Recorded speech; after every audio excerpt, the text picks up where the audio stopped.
I love watching him play. Yes. I love watching the smaller guys play because they defy odds. Things that they're doing out there they shouldn't be doing. And Jalen is a perfect example. At the end of the day, they're like, oh, Allen Iverson, Steve Nash. I'm like, MVPs, actually. MVPs of the league. They didn't win a championship. So, yes, he is your 1A.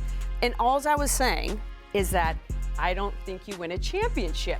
It's not that he's not amazing. He's amazing. So calm down, New York.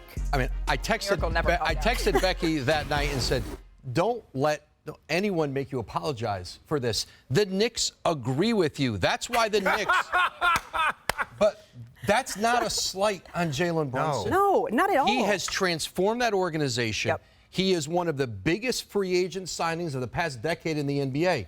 But the reason that the Knicks are hoarding draft picks and assets, that they want to, if he becomes available, get a first, second team, all NBA level player.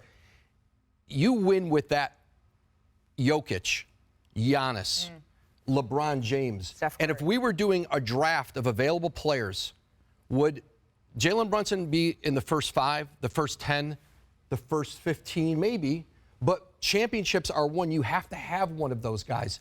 That doesn't diminish what Brunson has meant, what he has done in his career. He is one of the great success stories in this league from a second-round pick. Look, I don't think any of these things are absolute, right? Like, he's listed as 6'2". I don't even think he's as tall as 6'2". We've seen other small guys win. Isaiah Thomas is another famous example. I think Chris Paul could have won championships and may still win championships, who knows, in different contexts. It depends what the rest of your team is like. Do you have, like, a co-1A if you're the 14th best player in the league? Is the 15th best guy on your team? How does he fit? And right now, look, the Knicks want a better player than Jalen Brunson. We know that, right? You just said that.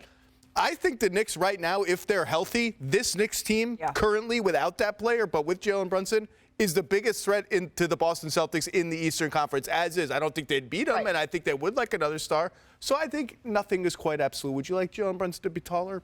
Everyone wishes they were a little bit taller. Oh, a little bit taller, a baller. Yeah, that was kind of Becky's main point. But what Jalen Brunson has done as well is turn the New York Knicks into an organization that people want to play for, that free agents around the league look at and say, okay, well, what about New York? But the reality is they've also lost 5 of their last 7 games. Is help on the way, Woj, with Julius Randle and OG Anunoby? Well, let's start with OG Anunoby. It'll be 3 weeks from that procedure he had on his elbow the day of the trade deadline earlier in February. He's expected to start to get back on the court perhaps later this week. And start to be able to do some basketball activities again. And then from there, it's when he feels comfortable. Is that 10 days? Is that 2 weeks? But I'm told there's not been any setbacks. There's not been anything in his rehab that has slowed this down. Julius Randle, a little more complicated with that right shoulder. He is somebody who is trying to do everything he can to not have a surgical procedure on that right shoulder. If you'll remember last season, and there were certainly some medical people who told him that he might want to have on that ankle a surgery before the end of the season. He wouldn't do it. He did it in the offseason. He is determined to try to come back and play through this, but I still think that is a fluid situation. But that's always been his default, is to play through some pain and deal with it in the offseason. As excellent as Jalen Brunson has been, in order for the Knicks to have real success this postseason, they need to get those guys back. Woj, thank you for that. All right. I'm on